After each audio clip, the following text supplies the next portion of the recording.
So good morning from the Geo-Negative axis, Ujjval. It's 11:25 at October 16 on a Sunday. This is 2022, and I'm going to share with you some Krishna Leela because it's Damodar Vrata month. So we want to engage in Krishna talks to be blessed. Ready? Om Namo Krishnaya Namaha. Om Namo Krishnaya Namaha. Om Namo Krishnaya Namaha. Sri Sukadeva Goswami continued, after Garga Muni, having instructed Nanda Maharaj about Krishna, departed for his own home. Nanda Maharaj was very pleased and considered himself full of good fortune.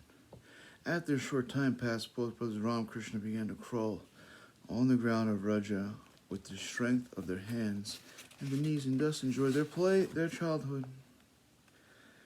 Nanda Maharaj, the child of yours is as good as Narayan. So Garga Muni, in his transcendental quality and opulence, name, fame, and influence, he is exactly like Narayan. You should all raise this child very carefully and cautiously. So apparently Garga Muni told them a lot on, way on, that this is Krishna. It also says in Vishnu Purana that because the bob is so strong, right, that eventually they forget he's Krishna, because it's the familial love. Like if you had a familial or relationship with God, some people experience this with their guru. They have a real guru, and they have some levels of love. Not like these persons have been practicing it for thousands of years before they met Krishna. Just to be Krishna's father, it took them many, many years of austerity, is the story. So basically, they're now with Krishna. So to be even familially close with Krishna, right, is more ecstatic than thinking about him as a supreme God with all the powers and he could blah, blah, blah, blah. No, his love, his prem, his bhav, is more desirous for the devotee or for anybody in that situation. That's the fortune of life. But the demon will say, no, why do I want a relationship where I'm not the one? And you know what that means? You are here because of that. Because you are too envious to see a person enjoy, to see God enjoy. You're here because you would become a detriment up there. You would have powers and you would make the place disturbed. So before you go to heaven, you have to be either completely on board, you go there, or if there's some blemish, some envy, you come here. And then sometimes liberated souls, perfected beings, come here for certain reasons. Sometimes it's a curse, sometimes it's a meant curse, just to come here and engage and perform their pastimes. Actually, Vishnu is said to have that curse from Garga Muni to help the age, that it was something in the universe they saw, that Vishnu himself will have to go down sometimes and save the universe from itself, save the planet. But when you save one planet, it affects many planets also. Trust me, because you're the good souls, the good, let's say, tides of love of God, purifies everything, purifies you, makes you happy. So many people are struggling in their old age. They're like, oh my God, it's over. The remedy is hearing Krishna Katha, is hearing the topics of the Lord. And right away, all your misery, your suffering goes away. So one who equates Narayana, even with great exalted demigods like Lord Shiva and Lord Brahma, is a Bashandi, an agnostic. Agnostic, it says, one who equal Narayana nonetheless. Garga Muni, no one can equal Narayana, the supreme, right, nonetheless. Garga Muni used the word sama, meaning equal, because he wanted to treat Krishna's personality of Godhead, who had become Nanda Maharaj's son. Garga Muni wanted to impress upon the mind of Nanda Maharaj, your worshipful deity Narayan is so pleased with you that he has sent you a son almost equal to him in qualifications. Therefore, you may designate your son with the similar names such as Mukunda, Madhusudana. But you must always remember that whenever you want to do something very good, there will be many hindrances. Therefore, you should raise and protect this child with great care. If you can protect this child very cautious, as Narayan always protects you, the child will be as good as Narayana. Garga Muni also indicated that although the child was exaltedly qualified, like central enjoyer of the rasa dance, this state in Brahma Samhita, Lakshmi Hasasa Shatasasham Brahma Sevyamanam, he would be served by many gopis, who would all be as good as the goddess of fortune. So that's Prabhupada's purport. And it makes us understand, what you have here is much more resplendent there, and it's full, and it's real, in its own opulence. See, we're souls, and we're transmigrating in these bodies. So we don't have much flexibility here. That's why we want to go there, because here we're succumb to limitations, and we have to, we have to work on those. As it says, even Krishna, right? He took birth, Garga Muni. So Garga Muni is given his understanding. It can't be maybe exactly precise, but he's giving a good understanding of who this personality is, what is his qualifications, that he's as good as Narayan. But Krishna, we understand, he comes once in a very, very long period, the actual Krishna, the supreme personality of Godhead. And the avatars, like his expansions, Narayan and Vishnu, they come ever so often. So Krishna actually is even more. Sukadeva Goswami explains later. He's the source of all, actually. The beginning of everything. Of even the Vishnu, right? This Krishna. Because Brahma didn't know him. Brahma had to test him. He couldn't even recognize this person. He says, he must have said something like, wait a second, Vishnu's here. Vishnu's up there. This is Krishna. Who is he? Like, this is not his avatar. But if Krishna's not around, Vishnu takes the avatar. That's the difference. You understand? So Krishna's not around, Vishnu takes birth, and as the avatar for the Yuga Dharma. So when Krishna takes birth, it's very special. This is the original personality. The person that Prabhupada was saying, no one is second to. He's the beginning. Without him, he's just Nirvishesh Brahm, right? There's nothing. I mean, when he's alone, it's like just nothingness. But then he creates Shakti, and then he starts to become, his qualities also start to come, and all these things from the interaction of Radharani and Balaram. That's the beginning. Then it goes down to Shankar, and then the Chatur, the different Chatur avatars, the Aniruddha, Pradyumna. So then it starts to expand out the different levels of existence. But then Shankar Shiv is he's also the one that grabs the wheel, let's say, out of the spiritual realm for creation. That's why he becomes very significant in these creations. Okay? Shiva. We show he's like the divine father. So let's look on to, I'm just going to randomly stop on a Bible verse, because it's nice to put a little difference in there, right? So you learned something there.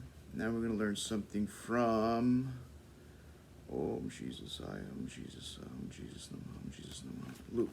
There it is. So it says, but whatever city you enter and they do not receive you, go out in the streets and say, the very dusty of your city which clings to you, we wipe off against you. Nevertheless, know this, that this kingdom of God has come near you. But I say to you that it will be more tolerable in the day of Sodom, that for the city, woe to you, Chazorim, woe to you, Bethsaida, for in the mighty works which were done to you had been done to Tyre and Sidon. They would have repented long ago, sitting in sackcloth and ashes. That will be more tolerable for Tyre and Sidon on the judgment than for you. And you, Capernaum, who are exalted to the heaven, will be brought down to Hades. He who hears you hears me. He who rejects you rejects me. And he who rejects me rejects him who sent me.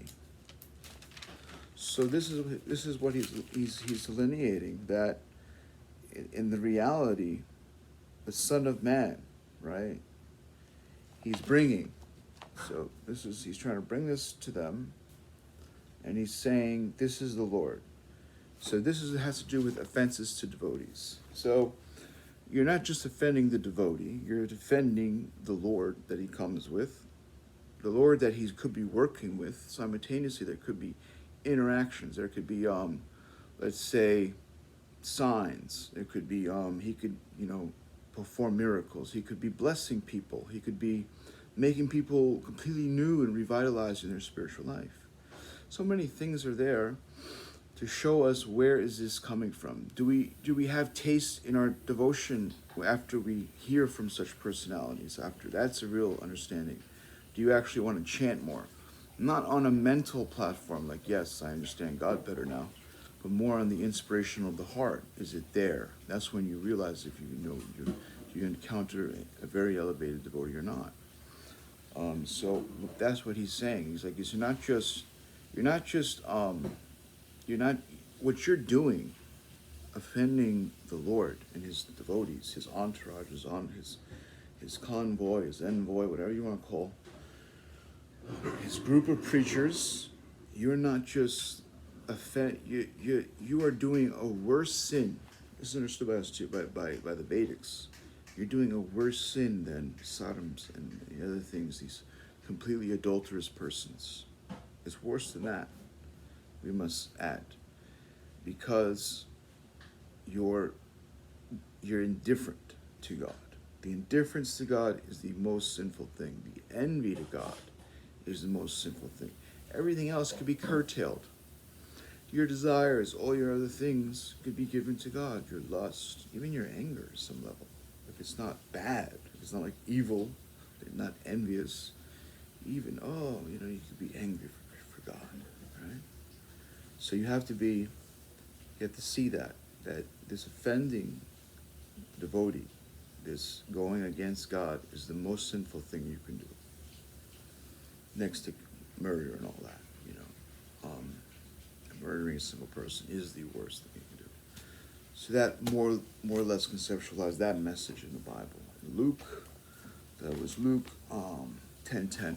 So you understand, because the offenses to devotees is what gives you your indifference and disconnection from God, and that is worth everything.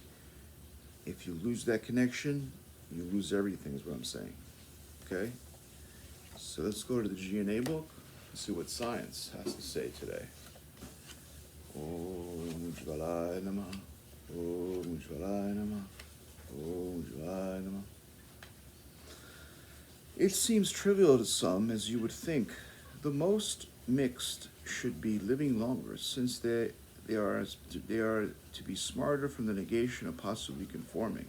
When you're mixed, you have less conformity in societal apprehension. Therefore, to fulfill the tenet of attaining knowledge, which is to sense you have knowledge or understand, you are able to fulfill the void thereof. That is why that they are not determining themselves to be able to build themselves accordingly. Not having organic record to base themselves totally, being a bred or interbreed, to being a breed or an interbreed of their own. By that they lose a sense of defense, being a foreign mechanism. Even to them they are variegated, unable to pin which side of the existence according luckily foundational human genomes are 99%. So what I'm talking about is the negation of distinction. How people basically people that are multi-ethnic could actually be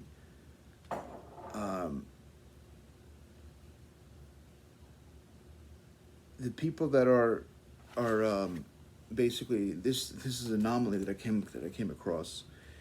People that are breeding together, right, in the same race or the same groups, right, the same religious groups or whatever that's been going on for many hundreds or thousands of years. They have a body that's more let's say deterrent or strong in certain senses because it knows itself, right? Yet it says the genome is 99%. So still there's something there, and if it's negated, right? They actually say a person could be smarter. The more you're multi-ethnic, they did surveys that they determined that a person would be more smarter, but they're not exactly that smart because of this deterrent. I mean, of the interbreeding. If they're interbred. So like if you're breeding with the same type of people, you might lose that smartness, but your body is more smart. So how do you determine what it is, right? Is it really that, or is it, that's an anomaly that people have to figure out. So I go into explaining it more there.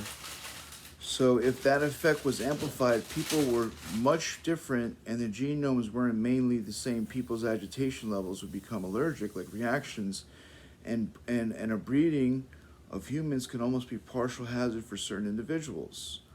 The level of repulsion then sets a mark, then its effect to the point of the harmful impact. So the more you are breeding, right, with other beings, other types of people, you will, it would let's say it could have a bad effect on you if this weren't the case of negation, right? If negation wasn't here, if we weren't on a negative axis, and you mated with others, you would have more problems, okay?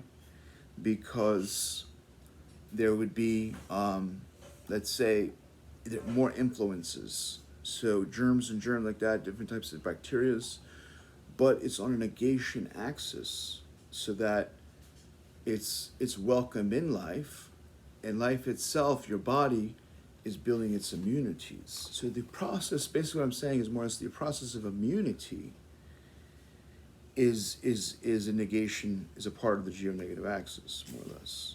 Even immunity, because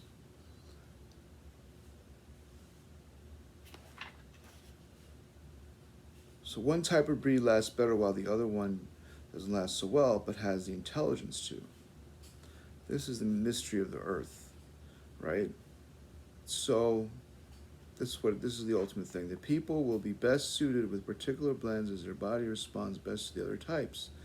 The ability to partner two people perfectly is not so strong to begin with, but it does exist. So by using the GNA rubrics, you'll be able to assimilate who is the best, let's say, biological match for you. That's where the science ends up. Because of these deterrents within people and their let's say their allergies and their different levels of repulsions, different levels of sensitivities in the body, right? So the negation is there in the principle of the body is willing to negate itself, okay, and become a smarter. So basically what it's saying is that many breeds, if you interbreed, right, that person doesn't necessarily have the longer lifespan. This is done by statistics.